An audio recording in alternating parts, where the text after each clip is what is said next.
Well, I tell you what, this is going to be a story about PLUS Dueling Piano Bar, and there's a lot of elements that's going to be here, so you're going to want to tune in.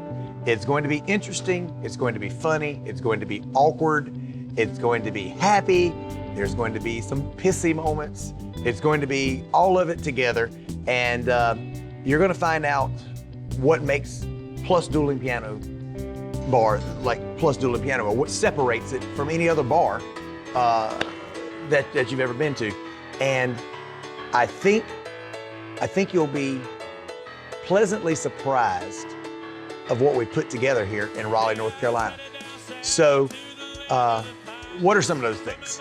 First of all, like, we're one of the only places that I know of that can genuinely say that we are a melting pot of people. Our crowd is crazy. They're white, they're black, they're Spanish, they're Asian, they're straight, they're gay, they're trans, they're, this, they're that, they're Republican, they're Democrat, they're liberal, they're conservative, they're in the middle, they're independent, like, and they all come here to this one place in Raleigh, North Carolina, and we leave everything else at the door, and everybody just has a great time.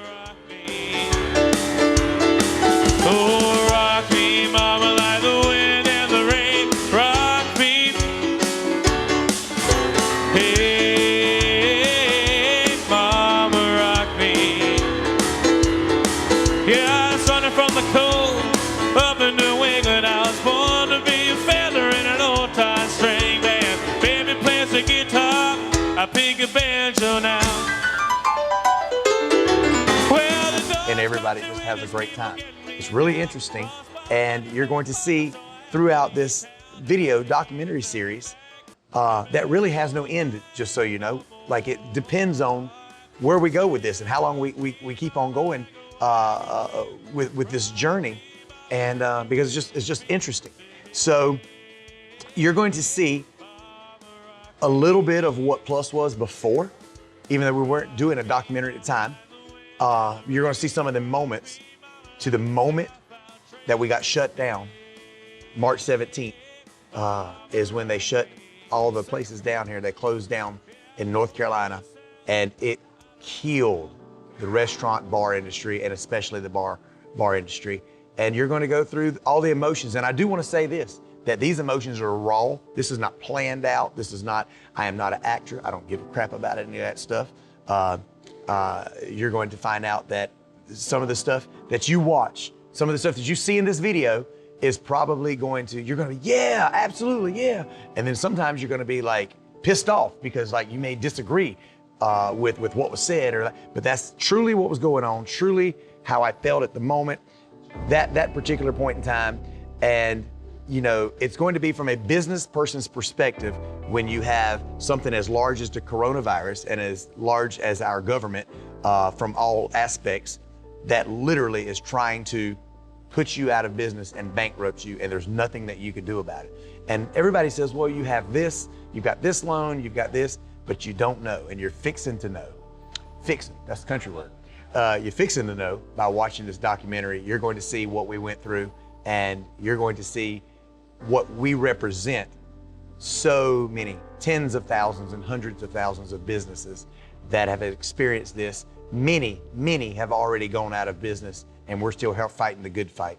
And I just invite you to stick around and see the family that we've got, the atmosphere, the reason that we're still here, the specialness, the awesomeness of this particularly crazy, unpredictable venue, and why it's worth fighting for. So make sure you don't go anywhere. Make sure you watch this entire video and watch the few that we have coming out after this, because you need to know the story and you need to know what it is that we represent, because we represent lots and lots of people. So we want to tell our story, and we want you to be there with us. Today we take another step. North Carolina bars and restaurants will be closed to sit-down service and limited to only takeout or delivery orders starting at 5 p.m. today. We are in unprecedented times. This will be a hardship, not only for the restaurants and their owners, many of which have voluntarily closed, but also on their customers who find comfort at their chairs and tables. It will also be a hardship for the employees who depend on them for their jobs. You know, we're in the middle of COVID-19 right here, the coronavirus 2020. Craziness. We're in the midst of a coronavirus. We're in the midst of racial stuff going on. We're in the midst of. Why'd you point to that? Or racial stuff, or like everything. We're in the midst of you know, just there's more craziness going on right now in 2020. I am 48 years old almost, and I have never in my life experienced anything close to the ridiculousness of 2020. Like when people used to say, you know, you need 20/20 vision, that was a sign. I should have listened way back then. You know what I'm saying? It's like, no, I should have just quit in 2019, you know? So here it is after that, we're in the midst of that. We've been closed now almost 4 months. You know, on a personal level from the club, we've lost well over $1 million, you guys know. Over $1 million. I know, right? That's crazy, $1 million bucks, and it's over that in this 4 months. I was gonna say today is 4 months. Yeah. You know, and it's costing us $36,000 a month to stay open for nothing. Like we can't have a soul in here, and it's $36,000 a month. And people, and I like to be very honest, people say, what about a PPE, you know, like a PPP or whatever, you know, that ended up being $91,000 for us. And you can't use that but for certain things.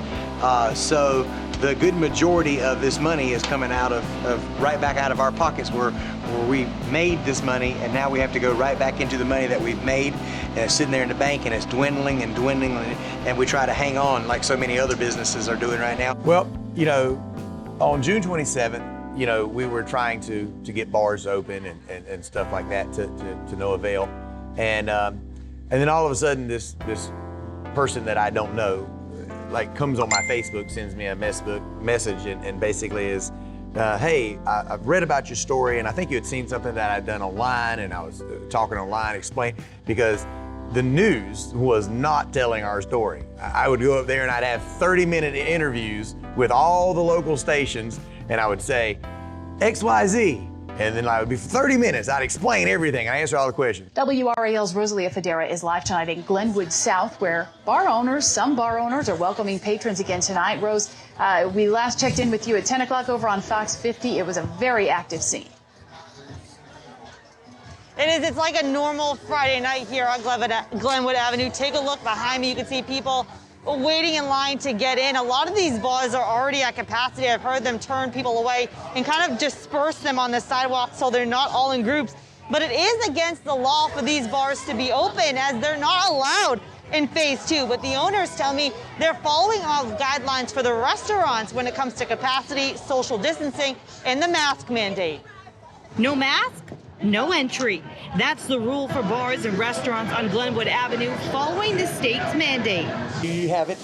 If you do not have your mask, we ask you, do you want one, in which we give it to you without touching. It's a different sight Friday night. The bars and sidewalks haven't seen crowds since March, and bars have opened their doors.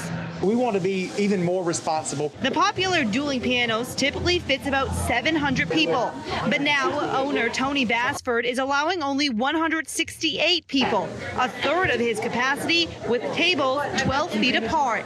If customers can't wear a mask for a health or religious reason, they sign a waiver. And then they would cut this and splice this and do this, and then they'd come up, and like by the time they finish it, I was like 10 seconds of me saying something that absolutely I could understand why people were getting mad at us. And I was like, are you kidding me? This is crazy. You know what I'm saying? You're not saying what needs to be said. And then I was like, you know what? I don't want to do this unless it's live. I want to be live and like we can ask all the questions you want to do live. That way you can't chop up my words and make me say what you want me to say. Nobody would take me up on that. And then all of a sudden, InReach reaches out to me. Hi, I'm Emily from NReach, and I'm here at PLUS Dueling Piano Bar. PLUS is just one of the many nightclubs here in Raleigh that have been hit really hard by the coronavirus because they're not able to reopen. We're on Glenwood Avenue, and there's plenty of other restaurants on Glenwood Avenue that have been able to reopen under the guidelines set by the governor and the mayor. For political reasons, nightclubs haven't been able to open up under those same guidelines. Those reasons are the governor and the mayor don't trust nightclub owners to follow the same rules that restaurants do. Well, PLUS is a good example of how these nightclubs are willing and able to make these guidelines work for them. So we are here to uncover the real truth as to why these nightclubs are suffering. Where are you in all this? I'm a very passionate person, so I tend to be the very quiet one in conversations like this, because if I disagree with you, I automatically hate you. So, I typically don't say my opinion in things like this, and Tony's taught me that to be better and you can have differing opinions. But my problem with the coronavirus and everything that's going on is, you know, this man is the most important thing in my life. And PLUS was his dream, and we took his current business dream, sorry, let me be particular, and we took everything we had and all our money and all of our time and all of our energy and put it into this. And even, you know, 2 weeks after everything was shut down for COVID, I was out of the state, but do you know what these guys did? Tony and Eric and Rich got together and they put on a charity show and they raised thousands of dollars. And you know what they did the next week? They went out and they gave it away to people in need. And Tony does things like this all the time. And so for the fact that the coronavirus is turned political because Governor Cooper feels like he can just, you know, like, oh, well, this bar and this bar didn't listen to me when I asked them to shut down on this date, so now I'm not gonna open any bars. And for Mayor Baldwin to come out and talk to all the bars and to say, I support you guys, I'm gonna send you, you know, extra enforcement so we can police the sidewalks because you don't have, you know, jurisdiction there, and I'm on your guys' side. And then the next day to go on the news and say, I'm so upset with what the bars did and there will be horrible penalties if they're open again. Like, you guys, honestly, because it's so political and it doesn't have to be. I am all for wearing my mask. I don't want anybody to die because of this. I hear stories and I have physician friends and they tell me about how awful it is watching the 19-year-old going from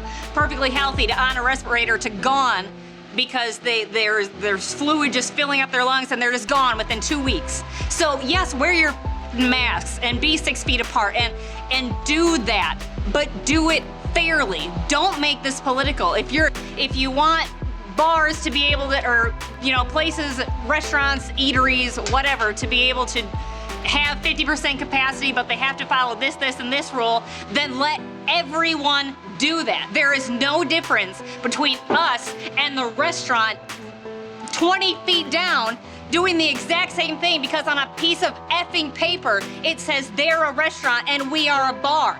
Our kitchen is 5 times bigger than almost every restaurant's bar in this city, like every restaurant's kitchen in this city. Like, just because it's on paper and you feel like politicizing it is bullshit. I am all for saving everyone. I don't want any grandmas to die. I don't want any kids to go in. I don't want anyone to be sick. So yes, wear your freaking mask and be your 6 feet apart and sanitize your hands like a normal person. Do all that, but do it fairly and do it uniformly and just be a good person. Like, so that's what I have to say. That's my spirit animal. Boom! Like, y'all were worried about me, man. Like, boom! Microphone drop. I played it very carefully to keep myself content, but like, bravo. And they said, hey, look, we find your story very interesting. I would like to, you know, do a documentary on you guys. Like, and it was gonna be like one quick thing. We was gonna like just put it out just like that, because we're gonna be shut down for just a little while longer, because like, you know, in a week or two we're gonna open.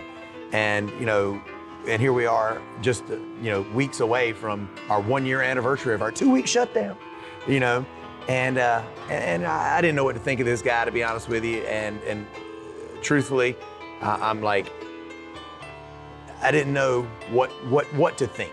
And then I met with Jeff and just talked to him. He's a very down-to-earth guy, and he genuinely wanted to tell our story, like genuinely, like what I said. Like, this is the truth, this is what's going on, with no spin, which was very interesting because we didn't have that.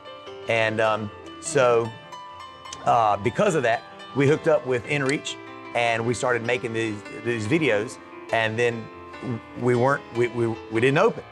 And then we didn't open. And then he's like, this is going to have to be a docuseries because like the story keeps on keeping on. He's been here through, you know, we're going to shut down completely. He's been through us having to give up our liquor license, been through this whole 9 yards. And so what started out as this little bitty project we're just gonna put out just like that, has now turned into a docuseries that InReach is helping produce. And the one thing that I wanna make sure that everybody knows is that obviously, listen to me, obviously this is not scripted. We're not trying to be actors and actresses. It's nothing like that. I wouldn't even want to do it if somebody was telling me what to say. I would rather you deal with the pauses and breaks while I try to figure out something other I'm trying to say, or the or whatever. That's more important to me, as long as the truth comes out at the end of it, than a well put together documentary that is absolutely perfect. That's one of the moments I'm talking about right there. You know what I'm saying? When you can't even say documentary.